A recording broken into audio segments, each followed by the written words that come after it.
신약성경 마가복음 11장 12절로 25절까지의 말씀입니다. 조금 길죠? 한 절씩 우리가 교독하도록 하겠습니다. 여러분 가지고 계시는 신약성경 74면이에요. 이튿날 그들이 베다니에서 나왔을 때에 예수께서 시장하신지라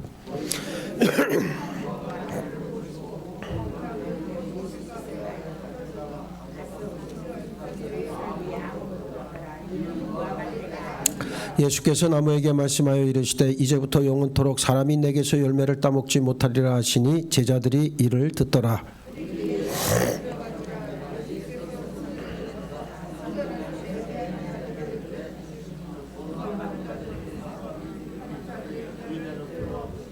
아무나 물건을 가지고 성전 안으로 지나다님을 허락하지 아니하시고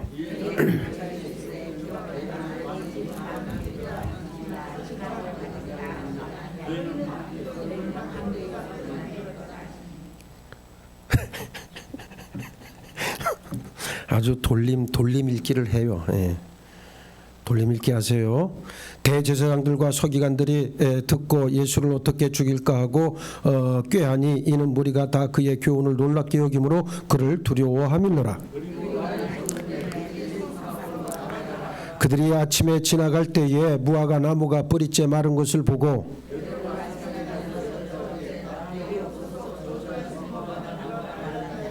예수께서 그들에게 대답하여 이르시되 하나님을 믿으라.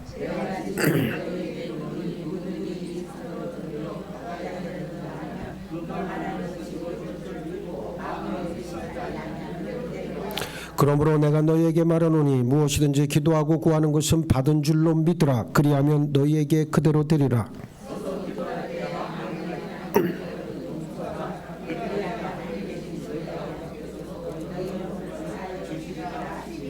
아멘. 자, 예루살렘 성전은 이스라엘 백성들의 고난만큼이나 많은 수모의 변화를 겪었던 장소죠. 성전의 시작은 여러분 알다시피 출애굽 때 시내산에서 모세를 통해 주셨던 성막이 그 원형, 그 모체가 되어집니다. 오랜 세월이 지난 후에 솔로몬 임금 때에 비로소 예루살렘의 건축물 형태로 성전이 지어졌어요. 처음 성전은 대단히 웅장하고 화려해서 아주 대단히 큰 위엄이 넘치는 대성전이었습니다. 여러분 알다시피 주전 586년에 바벨론 임금이었던 느부갓네살에 의해서 아주 철저히 완전히 파괴돼 버립니다. 그 여러 번 수축되었고 수르바벨에 의해서 우리가 알다시피 이제 포로에서 돌아온 고향으로 돌아온 그 이스라엘 사람들 유대 포로들에 의해 그들의 지도자였던 수르바벨에 의해서 재건되었지만 옛날 모습은 찾아볼 수가 없었습니다. 수르바벨 성전은 나중에 수리아인과 로마인들에 의해 또다시 부분적으로 파괴되었어요. 예수님 당시에 있던 예루살렘 성전은 바로 헤롯 임금이 유대인들의 환심을 사기 위해서 정략적으로 수축했던 그런 성전이었습니다. 그리고 70년에 있었던 독립전쟁, 이때 완전히 이제 이스라엘이 멸망을 하지요. 그때 유대인들이 성전을 마지막 진지로 싸우다가 그 성전을 이제 성전 안에서 마지막 항전을 하다가 이제 완전히 진멸당하고 성전은 완전히 불에 태워졌습니다. 그 자리에 이제 한참 지나서 이제 그 로마의 황제 하드리안이라는 황제가 여러분 알다시피 로마 신화에 나오는 주피터 신이라고 하는 그 신이 있잖아요. 그 주피터 신전을 건축했지만 다시 화재로 소실되었고 드디어 주후 691년, 그러니까 한참 이제 세월이 지난 다음이죠. 근 700여 년이 지난 예수님 오시고 한 700여 년 지난 다음에 이 예루살렘이 아랍의 그 뭡니까 이슬람인 그 사라센족에 의해서 점령당했고요. 그 성전터 위에 오늘날 황금돔 사원이라고 하는 모스크가 이슬람 사원이 거기에 건축이 돼서 오늘날까지 남아 있는 거예요. 그러니까 거기가 바로 뭡니까 예루살렘 성전 터 위에 지은 모스크라고 하는 것을 여러분들이 참고로 알고 있으면 됩니다. 자, 오늘 본문이 포함된 마가복음 11장에는 예수님께서 대속제물이 되시기 위해서 이제 예루살렘에 입성하시는 것으로부터 시작이 되어집니다. 그리고 세 번에 걸쳐 예루살렘과 베다니를 오가시면서 몇 가지 일들을 행하시죠. 이 모든 사건의 핵심에 바로 무엇이 있습니까? 성전이 있습니다. 오늘 본문 말씀은 예루살렘에 입성하신 후 두 번째 날 아침부터 세 번째 날 아침까지, 그리고 두 번째와 세 번째 예루살렘을 방문하시는 때였음을 우리에게 알려줍니다. 이 두 날의 이야기를 아주 의미 있게 보여주고 있어요. 본문엔 두 가지 이야기가 나옵니다. 하나는 성전 정화라고 부르는 사건, 다른 하나는 열매 없는 무화과 나무에 대한 저주의 말씀이 바로 그건데요. 마가복음은 의도적으로 이 성전 정화 사건을 무화과 나무에 대한 이야기 사이에 삽입해서 지금 의미를 강조하고 있어요. 12절로 14절에서 예수님께서 무화과 나무를 저주하시는 내용이 나오고 15절로 19절에서는 성전 정화 사건을, 20절로 22절에서는 저주받은 무화과 나무의 결과에 대해서 예수님께서 말씀하고 있습니다. 그러니까 이 이야기의 구성 자체를 보자면 무화과 나무 저주하는 내용의 말씀이 제일 먼저 나오고 등장을 하고, 가장 가운데 몸통에 뼈대에 뭐가 나옵니까?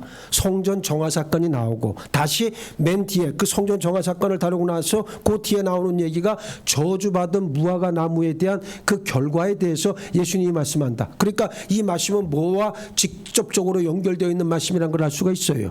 성전과 연결되어 있는 말씀이라는 것을 알 수가 있겠죠. 제가 모두의 서두에 그 성전에 대한 역사적 이야기를 잠깐 훑었던 것도 바로 그것 때문에 그랬던 거지요. 자, 그래서 여기에 대해서 이제 우리들이 한번 말씀을 보게 되어지는데, 무화과 나무 사건에 대해서 질문하는 제자들에게 예수님은 동문서답 같은 전혀 엉뚱한 대답을 하시죠. 자, 이 모든 것은 치밀한 하나님의 구원의 계획을, 구원의 의도를 내포하고 있습니다. 무화과 나무와 성전이 깊은 연관이 있다는 것을 지금 우리들에게 알려주고 있는 거예요. 예수님은 나귀 새끼를 타고 예루살렘에 입성하신 후에 곧장 어디로 가셨습니까? 예루살렘 성전으로 가셨습니다. 첫째 날은 성전을 둘러보기만 하시고 숙소인 베다니로 돌아오셨어요. 다음 날 두 번째 예루살렘으로 들어가시는 길에 시장하셔서 마침 길 옆에 서 있는 잎이 무성한 무화과 나무에서 열매를 찾으셨습니다. 그러나 그 나무에 열매가 없었잖아요.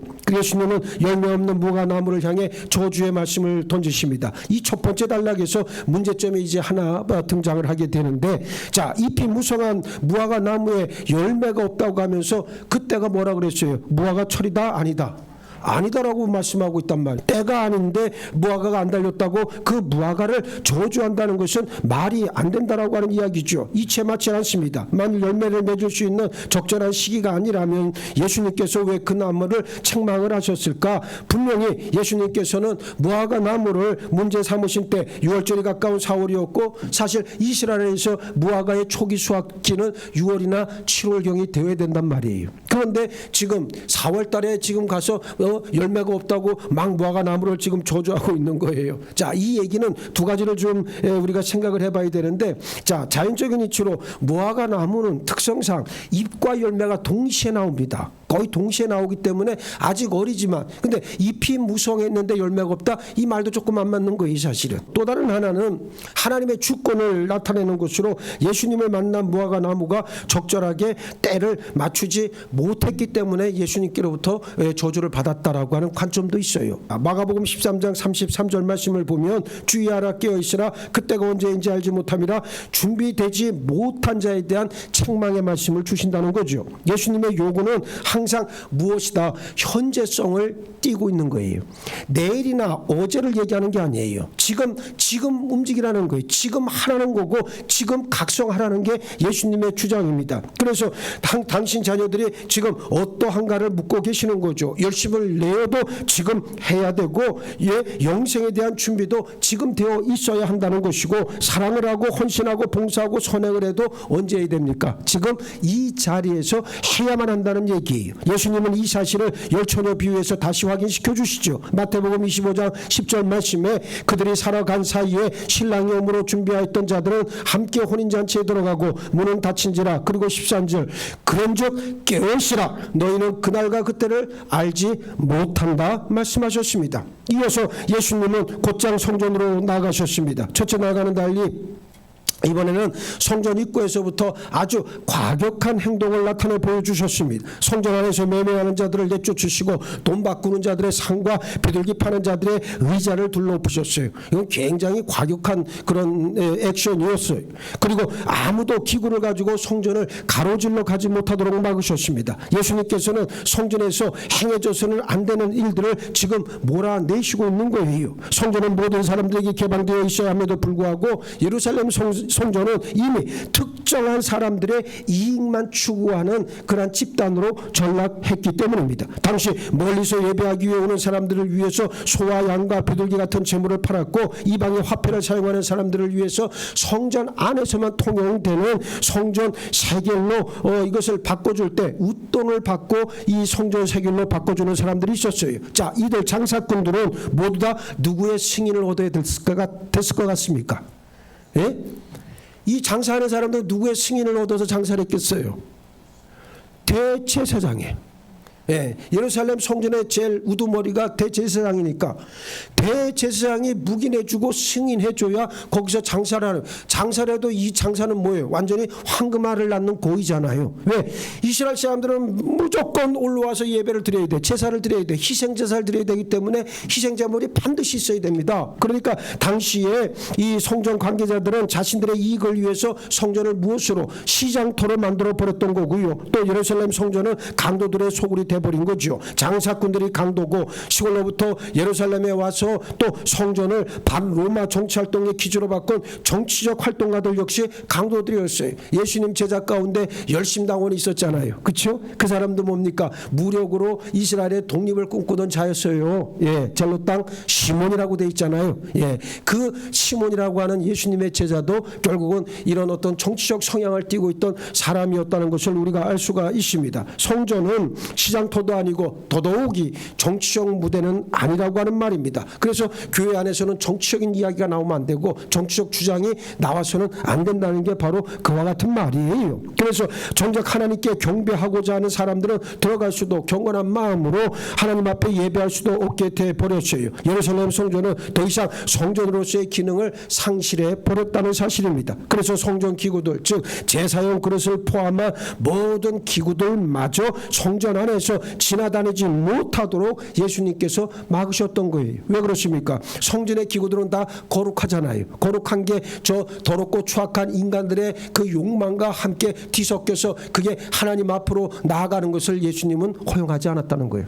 예수님의 이러한 행동은 대제사장들과 당시 지도자들에 대한 정면 도전이었기 때문에 저들은 자신들의 돈줄이 끊어지는 상황 속에서 이제 예수를 죽이기 위해서 모의까지 시작합니다. 18절 말씀에 대제사장들과 서기관들이 듣고 예수를 어떻게 죽일까 하고 깨하니 이는 무리가 다 그의 교훈을 놀랍게 여김으로 그를 두려워하밀러라 그랬습니다. 이제 세 번째 단락이 시작이 되죠. 자, 예수님의 가혹한 행동이 있은 다음 날 이제 예루살렘 입성 후 3일째 되는 날이에요. 예수님은 다시 예루살렘으로 향하시는데 제자들이 어제 저주받은 무화과 나무가 말라 죽어 있는 것을 발견을 하고 예수님께 말씀을 합니다. 그러면서 자, 이 얘기, 이 의미가 무엇이냐라고 하는 것을 이야기하는데 여러분 사실 이것은 예루살렘 성전의 종말을 보여주는 메시지요. 이게 왜 무화과 나무가 말라 죽어 있겠어요? 예수님의 저주에 무화과 나무가 말라 죽었잖아요. 뭡니까? 예루살렘 성전이 그와 같이 될 것이다. 이것을 지금 예시하고 있는 무서운 말씀이란 말이에요. 이게. 그래서 아까 모두에 제가 그렇게 말씀을 강조한 거예요. 무화과 나무 저주와 성전 정화 사건과 다시 무화과 나무의 결론, 이렇게 교묘하게 편집된 이 이야기가 무엇을 의미하는가를 여러분들에게 지금 말씀을 하고 있는 겁니다. 열매를 맺는 것이 본업인 무화과 나무가 열매가 없는 것이나 하나님께 예배하는 것이 본업인 성전이 기능을 상실한 것이나 뭡니까? 본질상 똑같다는 말이요. 예. 그러니까 이 내용은 굉장히 어마어마한 영적인 깨달음, 영적인 교훈을 가지고 있는 그러한 말씀입니다. 이 둘은 모두 저주받아 망해야만 했습니다. 교회는 하나님을 즐거워하고 예배하고 경배하는 것이 존재 이유예요. 이것이 빠져버리면 이것이 빠져버린 모든 어떤 일들, 모든 행사는 교회의 기능을 상실하는 것에 불과합니다. 교회는 하나님께서 택하시고 부르신 모든 사람들에게 어떻게 있어요? 열려 있어야 되는 거예요. 그러면서 하나님을 경외하는 누구든 교회 일원이 될 수는 있습니다. 그리고 교회는 예수님 앞에서 항상 현재적인 열매가 준비되어 있어야 합니다. 베드로가 저주받은 무화과 나무가 말랐음을 상기시킬 때 예수님께서는 제자들에게 믿음과 기도 그리고 용서에 대해서 말씀하셨습니다. 이것이 교회가 죽지 않고 살아 있을 수 있는 길이다. 예수님은 율법의 상징이자 외식적 신앙의 형상인 성전을 친히 폐쇄하셨습니다. 그리고 새로운 교회 공동체의 길을 열어주셨죠. 믿음과 기도 기도, 용서인데 참으로 이 시대에 필요한 요소들이고 교회 공동체의 기초가 되는 것들이에요. 교회는 독생자 예수 그리스도를 버리시면서까지 사랑하신 하나님의 용서와 그리고 그 용서에 기인한 믿음 그리고 하나님과의 교제를 기초로 하고 있다는 사실을 우리는 잘 알고 있습니다. 이 기초를 더욱 든든하게 해주는 것이 바로 뭡니까? 성령의 역사입니다. 본질을 놓치면 다 잃습니다. 우리 교회는 어떻습니까? 진정한 하나님의 성전이요 교회로서의 기능을 잘 수행하고 있는지 우리가 물어봐야 됩니다. 그리고 지금 여러분들의 삶에서 또 우리 교회 차원에서 열매를 맺고 있는지를 한번 들여다봐야 된다는 말이에요.